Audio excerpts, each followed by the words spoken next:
على محمد صلى الله عليه وسلم. Assalamualaikum warahmatullahi wabarakatuh. Innal hamdalillah wassalatu wassalamu ala Rasulillah wa ala alihi wa sahbihi wa man tabi'ahum bi ihsan ila yaumil qiyamah.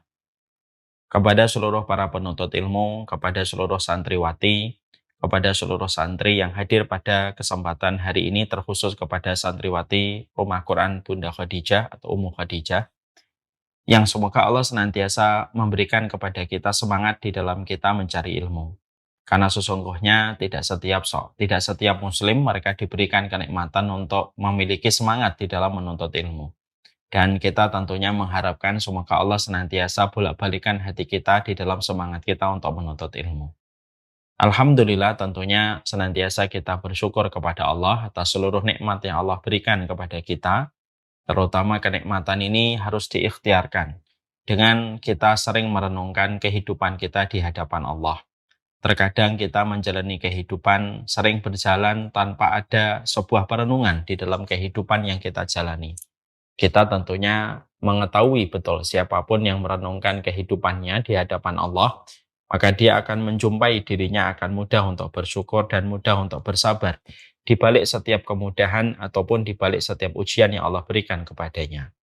Yang terkadang menjadikan kita sulit untuk bersyukur, yang menjadikan kita sulit untuk bersabar adalah ketika kita kurang merenungkan kehidupan kita, kurang memikirkan bagaimana perjalanan kehidupan kita antara kita dengan Allah Subhanahu wa taala. Dan itulah yang menjadikan kita kalau mendapatkan kenikmatan sering lupa dengan nikmat yang Allah berikan untuk kita bersyukur.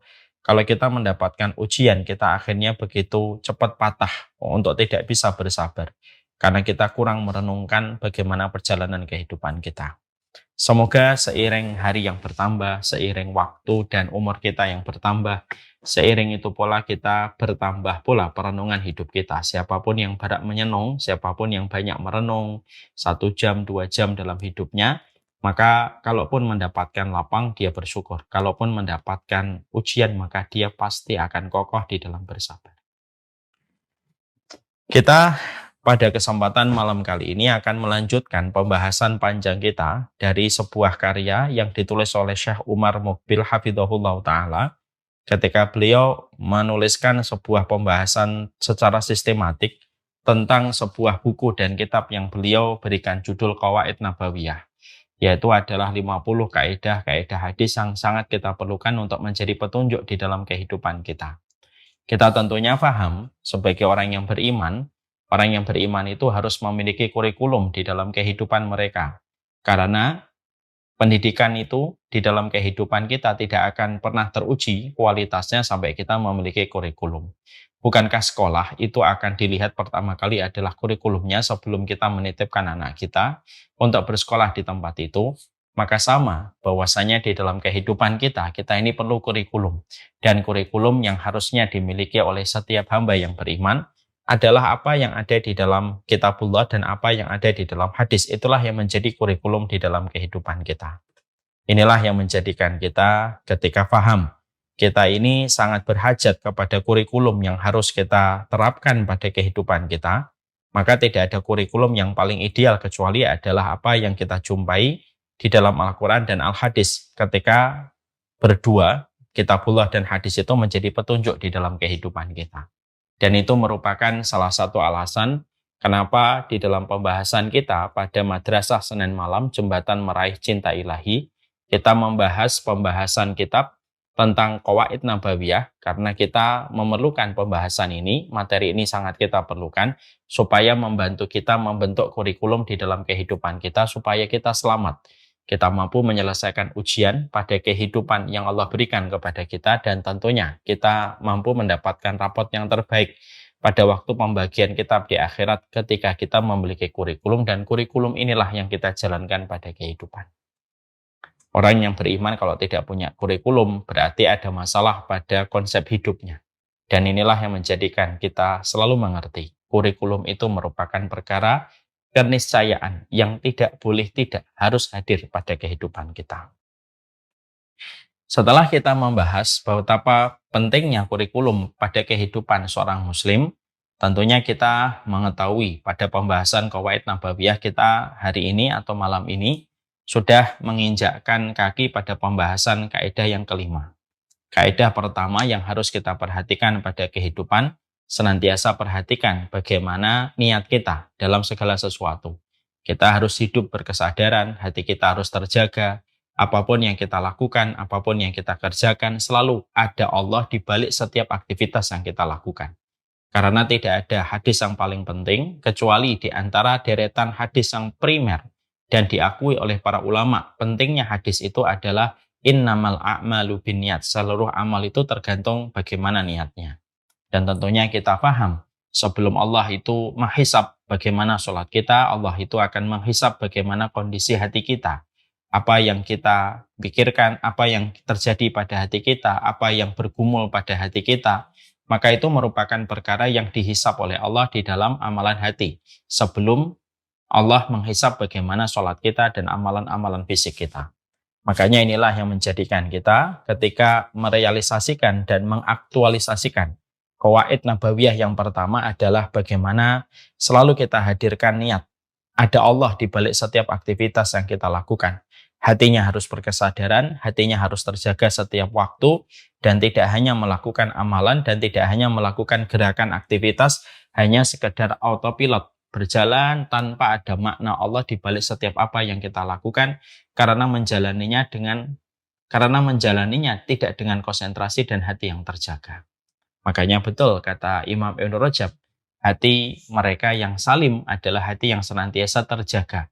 Ketika bangun tidur dia terjaga untuk ingat Allah, ketika dia melakukan apapun selalu terjaga, mengembalikan itu kepada Allah, maka siapapun yang senantiasa hatinya terjaga, maka mereka adalah orang yang paling sadar pada hidupnya dengan konsep hati yang terjaga untuk mengingat Allah dan menjadikan Allah muara dalam seluruh perkataan dan perbuatan yang dia lakukan.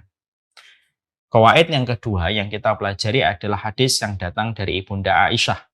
Bahwasanya Ibunda Aisyah meriwayatkan sebuah hadis dari Rasulullah, man ahdatsa fi amrina hadza ma laysa minhu fahuwa raddun. Apapun yang bukan perkara kami, yang tidak dijelaskan oleh baginda Nabi Shallallahu alaihi wasallam, fahuwa raddun. Ini penting sekali supaya kita mengetahui kualitas kita di dalam ibadah kita, di dalam keimanan kita. Itu ada sebuah batasan yang harus kita betul-betul jaga. Bahwasanya seluruh ibadah yang kita lakukan, seluruh ketaatan yang kita kerjakan memang betul-betul harus berdasarkan kepada petunjuk yang disampaikan oleh Rasulullah Shallallahu alaihi wasallam.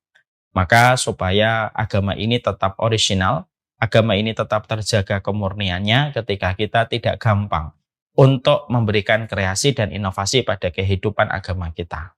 Inovasi dalam urusan bisnis bagus. Inovasi dalam urusan dunia terpuji ketika tidak melanggar syariat. Tapi inovasi di dalam ibadah itu merupakan perkara yang harus dipahami di dalam satu kaidah penting yang disampaikan oleh Nabi. Apapun yang bukan datang dari urusan kami, maka dia tertolak. Inilah yang menjadikan kita selalu selektif di dalam menjalankan agama, di dalam memastikan amal yang kita lakukan dan kita kerjakan. Bukan berarti nanti kita gampang menyesatkan, tapi proses seleksi di dalam memilih satu referensi itu penting. Karena itu menunjukkan bagaimana keselamatan kita di hadapan Allah, bagaimana kita memperhatikan ilmu yang kita peroleh dari baginda Nabi untuk kita praktekkan menjadi petunjuk dalam kehidupan kita. Itu kaidah yang kedua. Kaidah yang ketiga yang sudah kita pelajari adalah bagaimana kita mengerti ketika Rasulullah Shallallahu alaihi wasallam mengatakan kepada kita ad-dinun nasihah. Agama ini adalah nasihat. Berarti sesungguhnya manusia itu akan senantiasa mereka berada di dalam kebaikan selama mereka mau menerima setiap nasihat yang ditujukan kepadanya.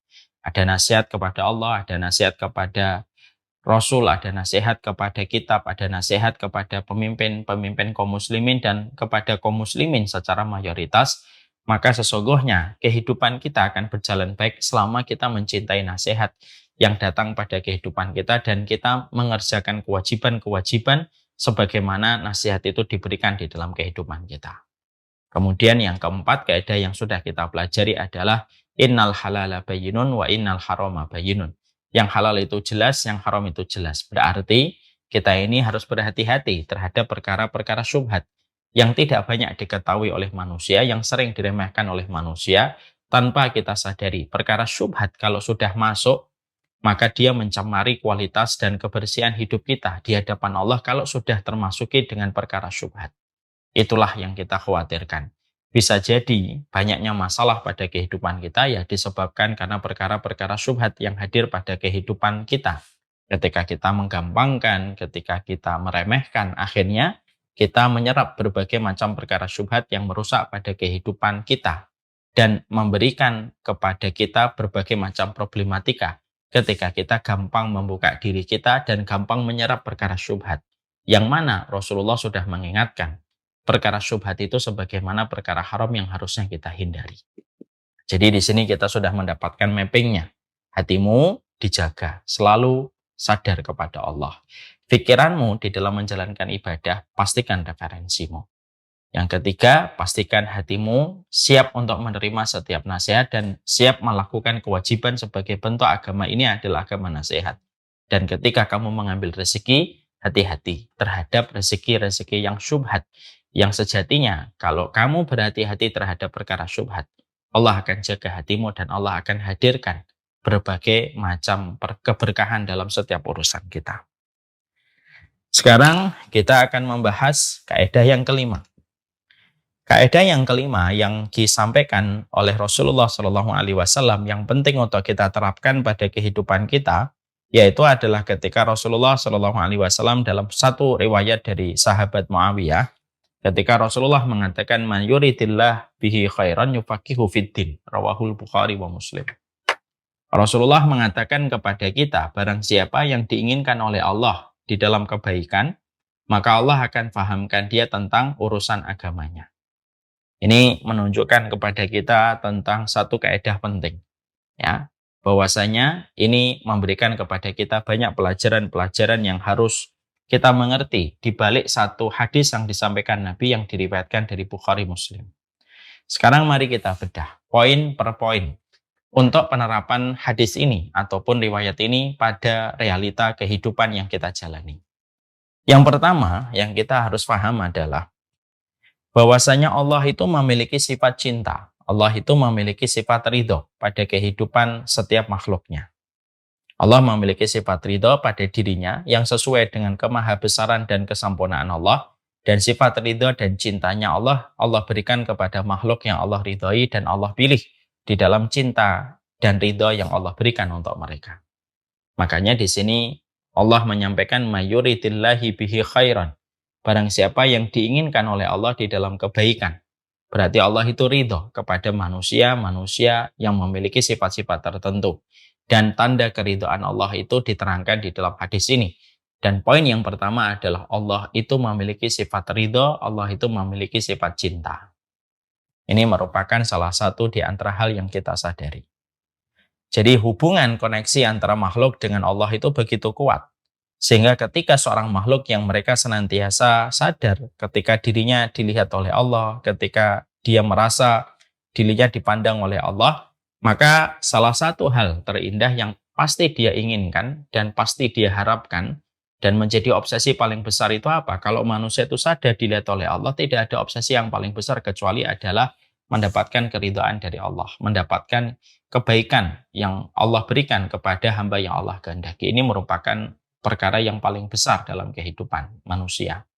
Makanya di dalam surat At-Taubah Allah itu menyampaikan waridwanu minallahi akbar. Keridhaan dari Allah itulah yang paling besar.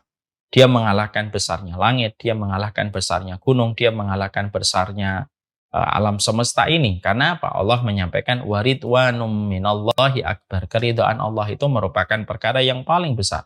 Keridhaan Allah itu merupakan perkara yang paling pokok pada kehidupan Allah ketika memberikan keridhaan kepada makhluknya. Ini menjadikan kita paham. Ini yang poin yang pertama. Ketika kita mengetahui bahwasanya Allah itu ridho di dalam kehidupan dan keridhaan Allah itu merupakan perkara yang paling besar dalam kehidupan manusia, kita juga harus mengerti, ya. Allah itu kalau ridho, apa sih yang akan dirasakan dan apa yang akan didapatkan kalau manusia itu diridhoi oleh Allah Subhanahu wa taala.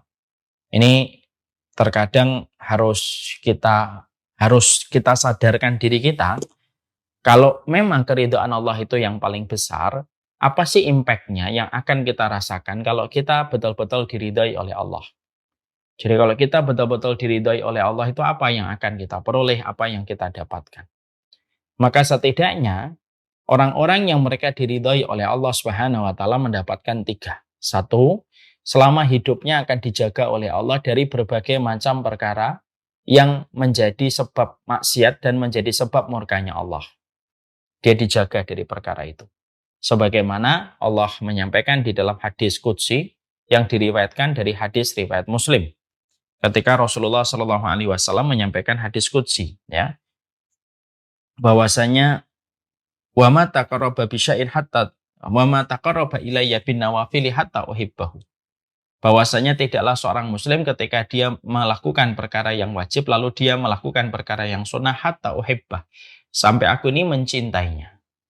Fa in kuntu ahbabtuhu kuntu sam'ahu alladhi yasma'u bihi wa basarahu alladhi yabsiru bihi wa yadahu alladhi yabtishu biha wa rijlahu allati yamshi 'alaiha wa la in sa'alani la utiyannahu wa la in ista'adani la uidannahu.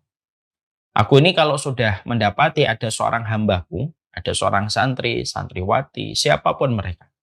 Kalau Allah sudah mencintainya ketika santri dan santriwati itu ataupun setiap muslim, dia konsisten melakukan yang wajib, konsisten dia melakukan perkara yang sunnah, Allah mencintainya.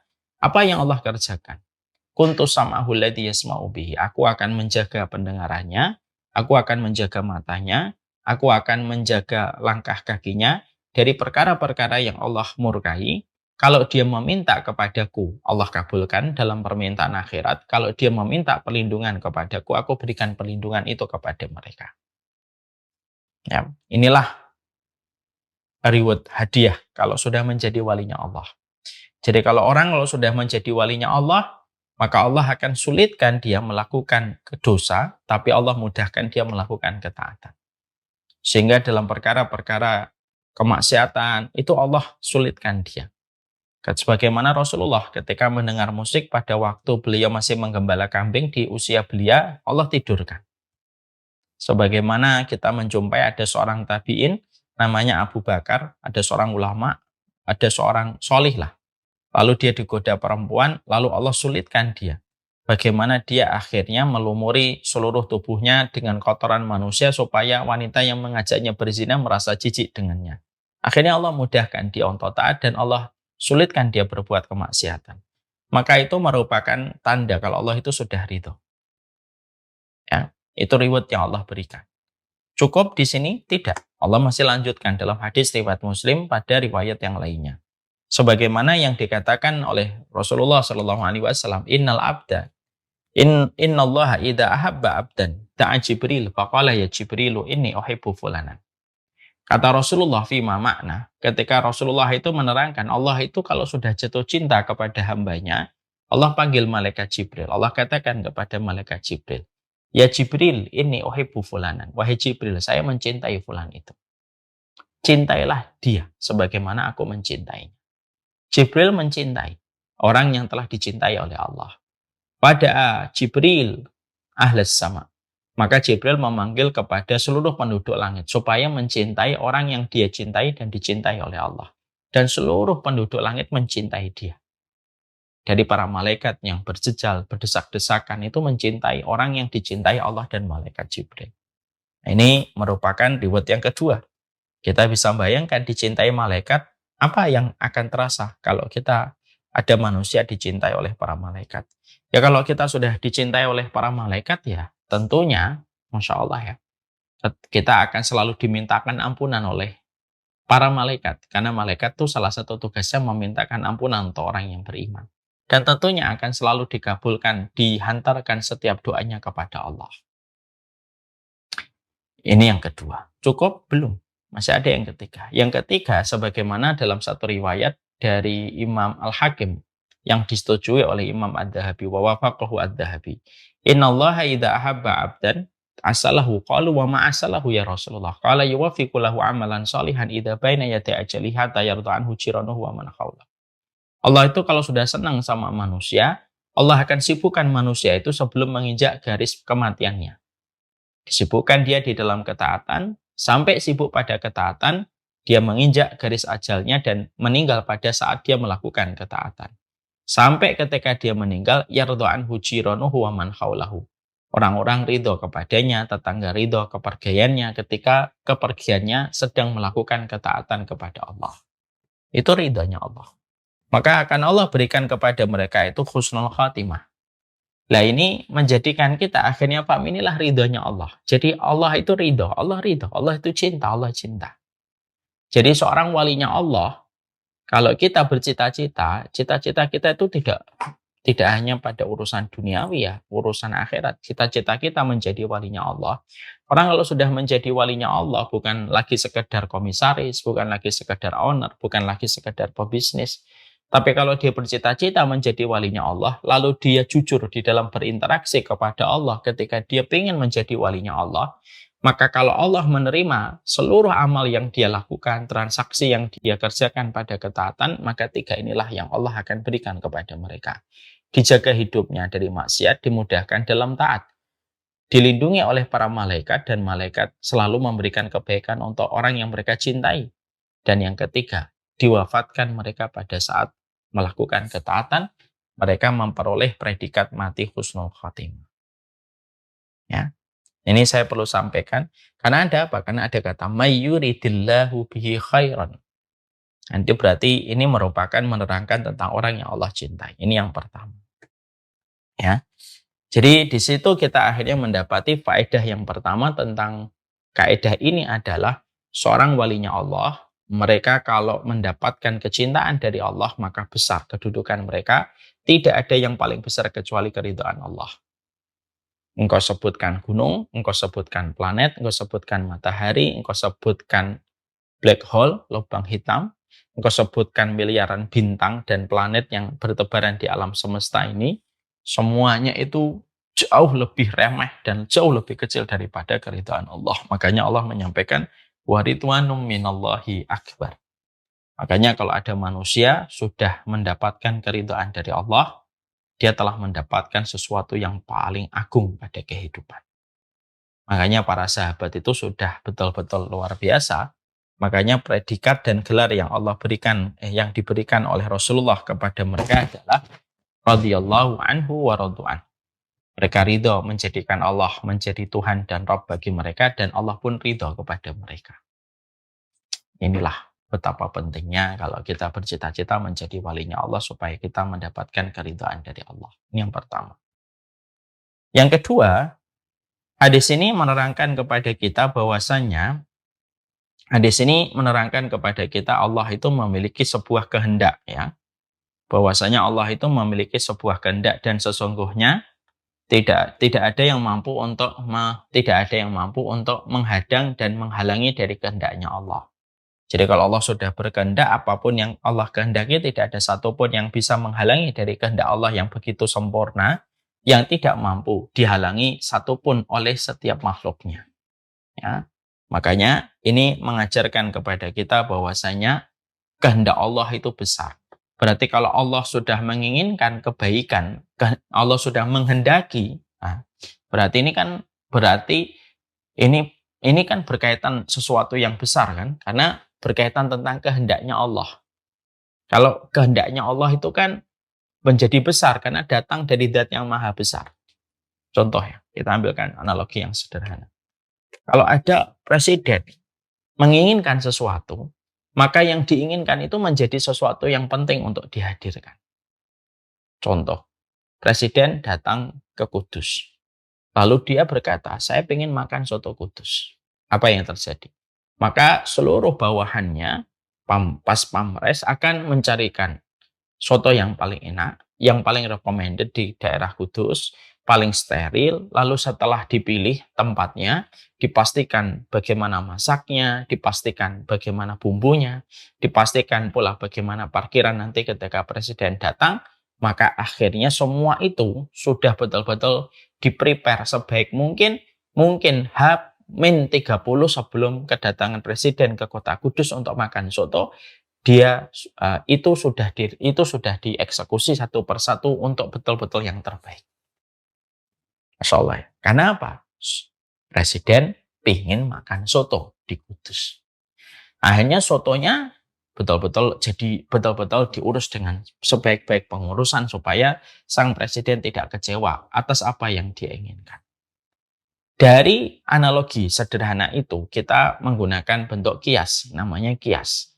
Analogi itulah yang kita pahami. Kalaulah seorang presiden menghendaki sesuatu, hanya makan soto, seluruh perkara yang berkaitan soto menjadi penting karena sudah dikehendaki oleh presiden.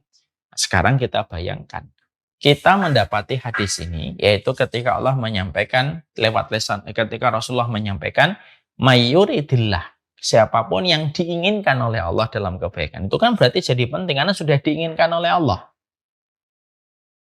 Berarti hadis ini itu penting banget.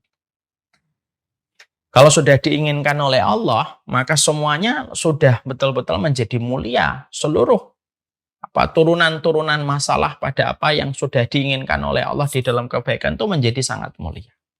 Dan itu merupakan perkara yang besar.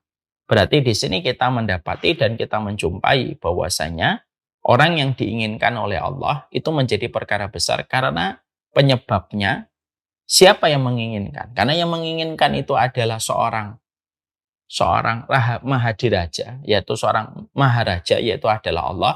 Berarti apa yang Allah sebutkan, apa yang Allah inginkan di dalam hadis ini yang disebutkan oleh Rasulullah itu menjadi besar. Karena yang menginginkan dalam perkara itu adalah Allah. Ya, semakin tinggi yang menginginkan, semakin mulia objek yang diinginkan itu. Misalkan, kalau seorang tukang kuli menginginkan soto, mungkin nggak ada yang terlalu memperdulikan. Ya udah makan aja soto. Tapi ketika presiden tentunya menjadi berbeda. Apalagi ini adalah ini yang kedua. Yang ketiga yang kita harus pahami tentang riwayat ini adalah yang penting pula yang kita harus paham bahwasanya tanda Allah itu menginginkan kebaikan itu ternyata tidak ada hubungannya dengan harta. Tidak ada hubungannya dengan harta. Di mana hadis ini sebenarnya poin yang ketiga pada hadis ini itu mencoba untuk meluruskan kembali narasi yang berkembang pada hari ini dan meluruskan kembali pemikiran-pemikiran mayoritas masyarakat hari ini. Yang berpikir bahwasanya tanda Allah itu kalau baik sama kita dan menginginkan kebaikan untuk kita, maka Allah pasti memberikan kepada kita harta yang banyak. Hadis ini mencoba untuk mementahkan semua teori dan pemikiran yang semacam itu. Karena Allah menyampaikan, karena Rasulullah menyampaikan di dalam hadis ini, may yuridillahu bihi khairan yufaqihu fiddin. Barang siapa yang diinginkan oleh Allah di dalam kebaikan, Allah fahamkan dia tentang agama. Poin yang ketiga adalah berarti bahwasanya hadis ini secara langsung ataupun tidak langsung berdiri kokoh untuk menghadang satu kesimpulan sebagian besar masyarakat, sebagian besar muslim yang menganggap dan mempersepsikan bahwasanya tanda kemuliaan Allah kepada manusia itu adalah harta yang berlimpah. Nah, jadi hadis ini diletakkan oleh Rasulullah gitu untuk mementahkan semua pemikiran-pemikiran ya yang mengatakan bahwasanya harta itu merupakan sumber keridhaan Allah kepada manusia ketika Allah berikan berlimpah kepada fulan dan fulan. Karena pemahaman masyarakat hari ini mungkin karena akses dari dampak paham materialisme dan kapitalisme yang hari ini luar biasa kuat pada kehidupan masyarakat, yang menyebabkan akhirnya masyarakat kita itu berpendapat kalau ada seseorang diberikan harta yang banyak, berarti Allah itu baik sama dia. Kalau kita menjumpai dan mendapati bahwasanya kalau Allah kalau Allah memberikan kepada manusia itu adalah harta yang sedikit, berarti bahwasanya Allah itu tidak ridho kepadanya. Ini kan sebuah kesalahan fatal. Ini merupakan sebuah kesalahan di dalam berpikir yang harus diluruskan. Dan Rasulullah SAW meluruskan dengan sebuah hadis yang sangat indah. Ma yuridillahi bihi khairan yufaqihu fiddin. Barang siapa yang Allah inginkan di dalam kebaikan, maka sesungguhnya Allah akan pahamkan dia tentang agama. Ya. Ini pula yang Allah sampaikan di dalam surat Al-Fajr ketika Allah menyampaikan kepada manusia Ayat yang ke-15 dan ayat yang ke-16. Fa'amal insanu idza mabtalahu rabbuhu fa'akramahu wa na'amahu fayaqulu rabbi akraman. Ya, manusia itu apabila mereka diberikan oleh Allah, dinikmatkan, dikasih kenikmatan harta, manusia itu ketika diberikan kesenangan, mereka langsung menyimpulkan, Rabbi akraman, Allah itu memuliakan aku. Wa ma idza mabtalahu faqadara alaihi rizquhu fayaqulu rabbi ahanan. Kalau ada manusia diuji dengan kesempitan dan kesulitan, maka manusia itu suka berkata, Rabbi ahanan, sesungguhnya Rabbku itu menghinakanku. Kalla. Allah lalu berkata pada ayat yang ke-17, enggak kayak gitu. Jadi memang tidak ada hubungannya harta itu diberikan berlimpah karena Allah ridho, dan tidak ada hubungannya sama sekali Allah sempitkan kita dengan ujian-ujian kehidupan, diberikan kesulitan, sulit mendapatkan rezeki itu karena dosa. Enggak juga. Ya. Jadi memang betul-betul hadis ini betul-betul menyadarkan kita, memberikan kepada kita shock terapi bahwasanya ridhonya Allah itu tidak ada hubungannya dengan hartamu. Nggak ada hubungannya dengan hartamu. Karena memang nggak ada hubungannya ridhonya Allah itu dengan finansial dan material yang kamu bisa kumpulkan pada hidupmu. Makanya Allah jelas mengatakan pula, selain pada surat Al-Fajr ayat 15 dan 16, Allah juga katakan kembali pada surat Al-An'am 44.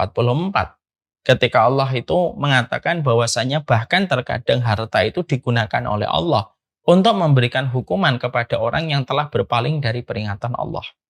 Jadi Allah itu kalau menghukum manusia, tidak selalu memakai hal-hal yang selama ini dipersepsikan oleh manusia. Bahwasanya menghukum itu dengan air yang menjadi tsunami, dengan angin yang memorak-porandakan, dengan banjir, dengan gempa. Bukan itu. Bukan itu saja. Tapi Allah itu kalau ternyata ingin menghukum manusia, itu salah satu di antara bentuk hukuman Allah itu apa? Allah mengirimkan kepadanya itu harta yang banyak.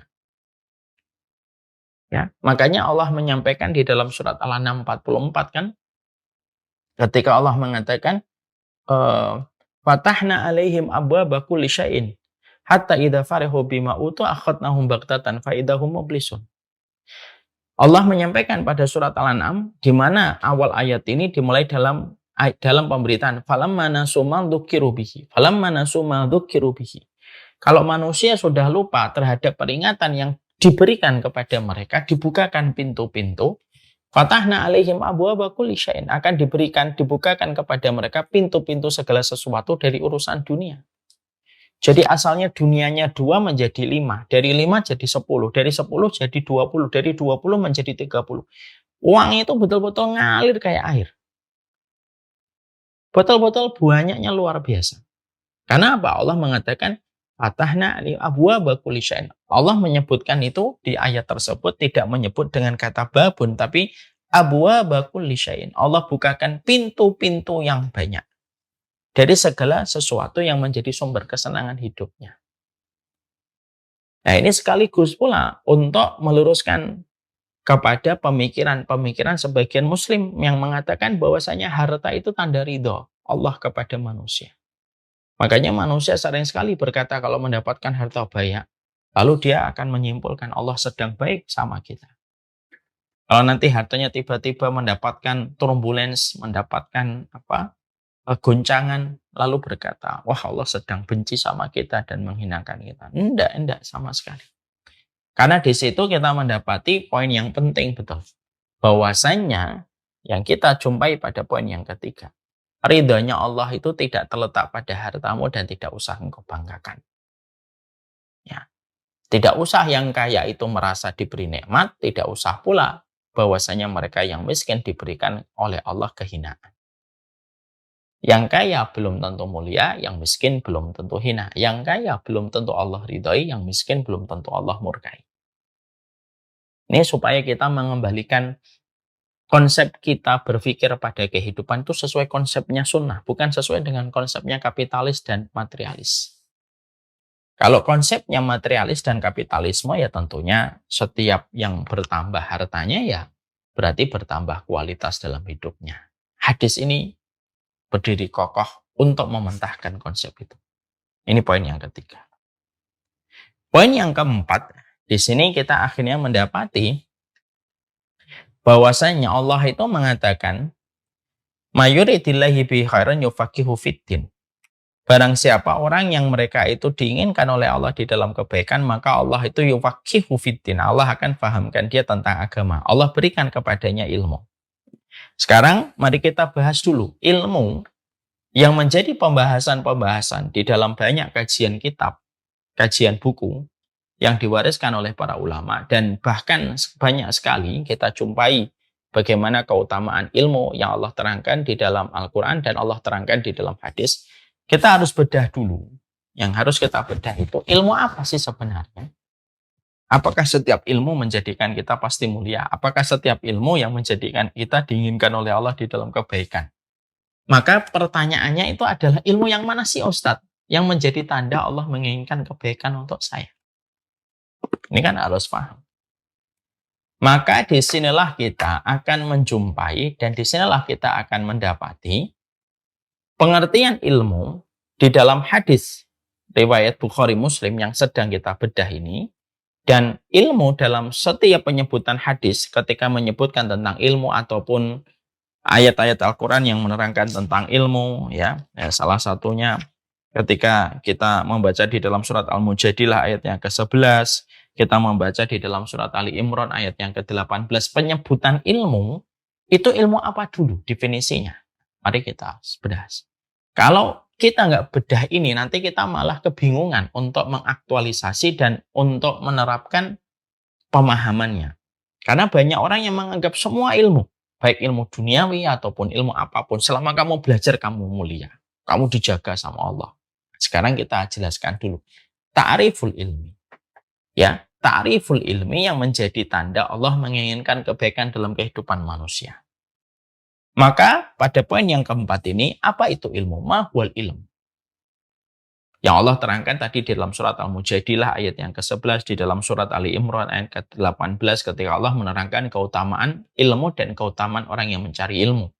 Ataupun kita mendapati perkataan Rasulullah, man salaka tariqan yaltamisu fihi ilman sahlallahu lahu tariqan fihi ilal jannah. Itu di situ diterangkan adalah kata ilmu juga, ya. Sekarang mari kita bahas definisi ilmu itu yang mana ini. Para ulama lalu menerangkan bahwasanya kalaulah disebut kata ilmu, baik itu di dalam Al-Quran ataupun kata ilmu yang disebutkan di dalam hadis-hadis sahih yang disampaikan oleh baginda Nabi SAW, maka tidak ada definisi ilmu kecuali adalah satu. Ma qala Allah wa qala Rasul.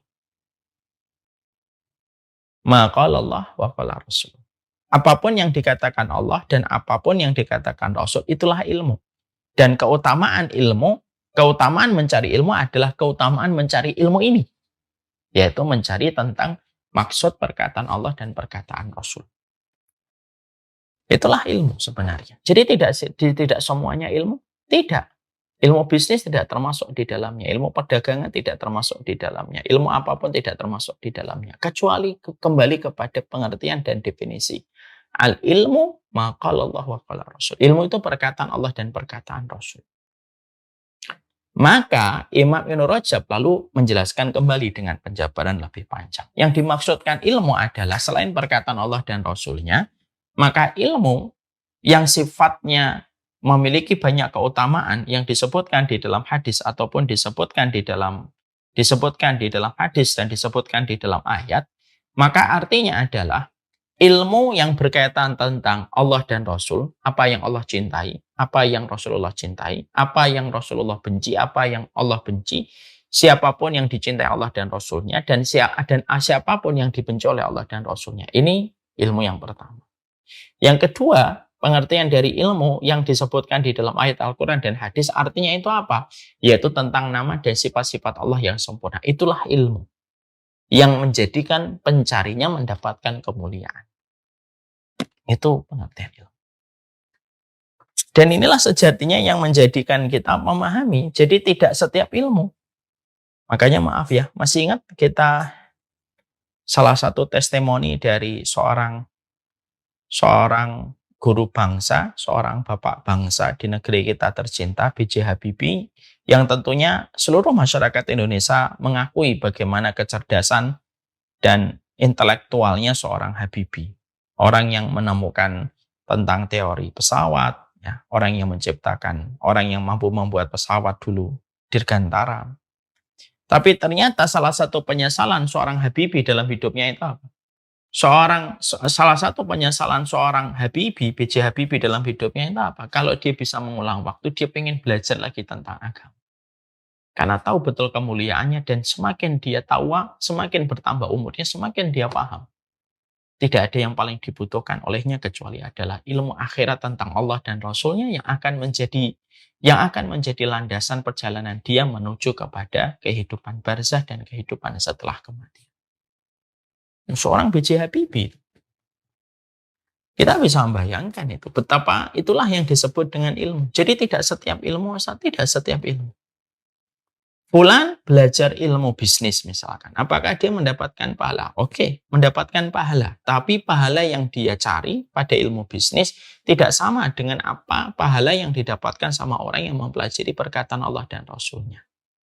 Itu yang pertama. Yang kedua, ketika dia mencari bisnis mendapatkan pahala harus disertai dengan niat. Dia pun ketika mempelajari ilmu bisnis karena dia ingin memberikan manfaat untuk agama Allah dan untuk kaum muslimin.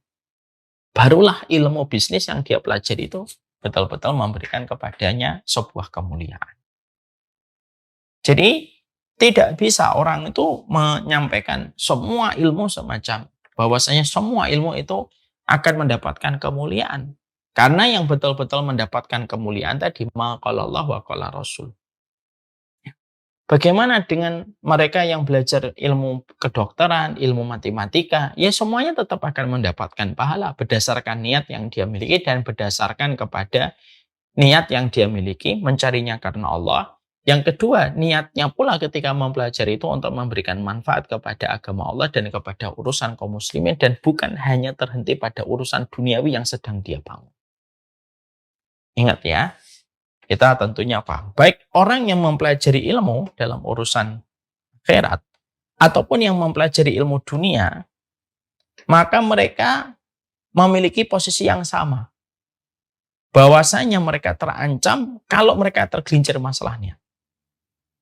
Orang yang mempelajari ilmu Allah dan Rasulnya itu pun terancam dengan masalah kalau mereka tergelincir masalahnya. Yaitu apa? Man ta'allamal ilma yubtagha bihi wajhullah la yata'allamuhu illa liyusiba aradan minad dunya lam yarih raihatal jannah. Maka siapapun yang belajar ilmu yang harusnya setiap ilmu diniatkan untuk Allah, lalu dia niatkan ilmu yang dia pelajari itu yang harusnya diniatkan untuk Allah, tapi dia niatkan mempelajari ilmu itu untuk mencari sekeping dari kenikmatan dunia, maka dia tidak akan mencobanya surga. Ini baik yang belajar ilmu akhirat tentang perkataan Allah dan Rasulnya, apalagi yang mereka juga belajar ilmu dunia. Jadi belajar ilmu dunia itu pun niatnya juga karena ingin memberikan manfaat untuk Islam dan kaum muslimin. Bukan hanya untuk membangun kemewahan dirinya dan profit yang dia peroleh dan posisi-posisi yang dia inginkan di perusahaan yang dia bekerja di dalamnya. Hati-hati ini masalah niat ini. Melanjutkan S1, S2, niatnya harus dibenarkan dulu. Niatnya untuk apa? Kalau niatnya hanya untuk dunia dan pekerjaan yang dia inginkan supaya prospeknya menjadi lebih gampang ketika dia menambah studinya dalam strata yang lebih tinggi dan niatnya hanya untuk menggampangkan dia untuk mendapatkan posisi di tempat pekerjaan, hati-hati. Ini bisa menjadi objek dari hadis yang disampaikan oleh Rasulullah tadi. Orang yang mencari ilmu yang dia niatkan harusnya karena Allah. Semua ilmu harus karena Allah. Apalagi yang belajar tentang ilmu akhirat. Lalu dia niatkan ketika mencari ilmu itu hanya untuk mendapatkan kenikmatan duniawi, tidak akan bisa mencium baunya surga. Nggak akan bisa mencium baunya surga. Ini juga berlaku kepada mereka yang menghafal hadis, menghafal Quran, ataupun yang mereka berdakwah, ataupun mereka yang belajar tentang akhirat. Semuanya terikat dengan status yang sama. Niatnya harus karena Allah.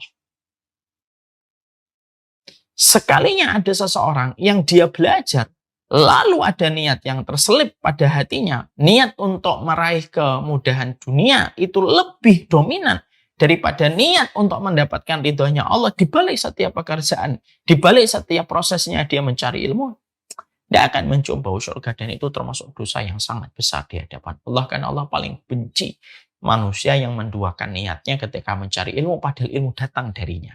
Tapi dipelajari bukan untuknya, tetapi dipelajari untuk dunia yang sejatinya pasti dia akan tinggalkan. Dan tidak bisa menyelamatkan manusia.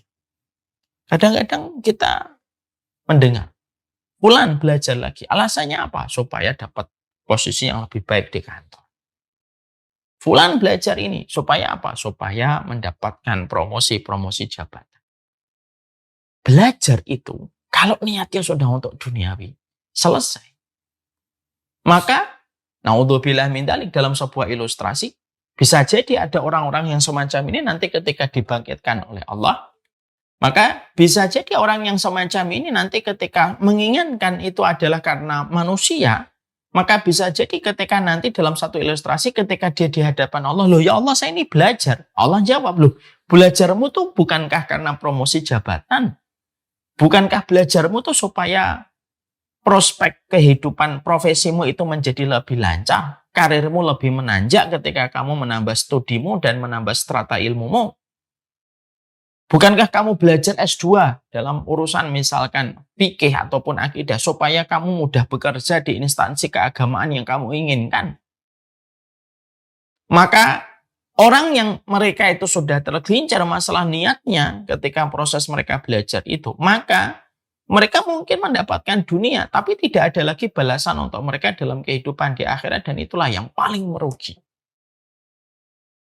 Makanya dalam proses kita kalau mau belajar lagi, misalkan mau naik strata keilmuan lagi, pastikan dulu niatnya, dan kita harus berdialog dulu dengan hati kita. Benar nggak niatnya saya itu pengen S2 itu karena Allah?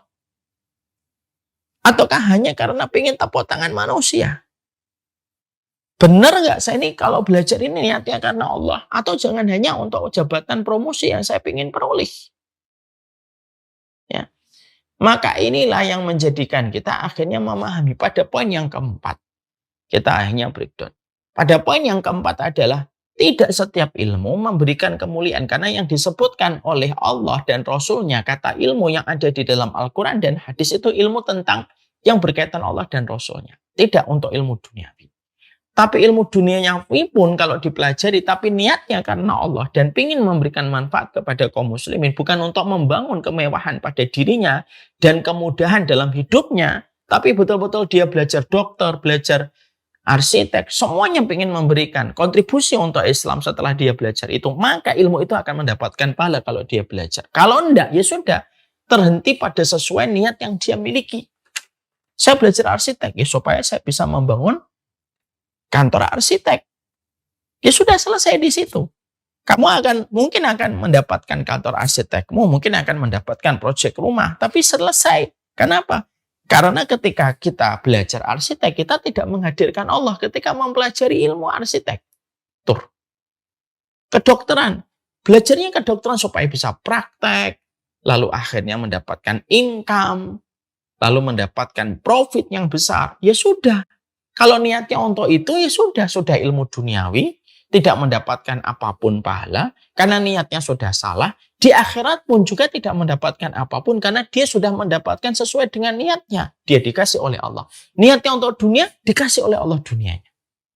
Tapi setelah itu selesai dan tidak ada lagi perhitungan, karena sesuai dengan niat yang sudah dia miliki ketika mencari ilmu itu. Ya? Nah, inilah bahayanya. Ilmu dunia pun boleh dipelajari. Sekali lagi dengan dua niat. Niatnya itu karena Allah. Yang kedua, ingin untuk memberikan manfaat kepada kaum muslimin. Kalaulah setiap muslim hari ini sadar poin ini saja. Oh, banyak sekali kontribusi yang diberikan untuk agama Islam, itu besar sekali untuk agama Allah ini. Setiap arsitek paham, apa sumbangsi saya untuk Islam? Arsitek ini akan cari proyek-proyek akhirat untuk dia bantu.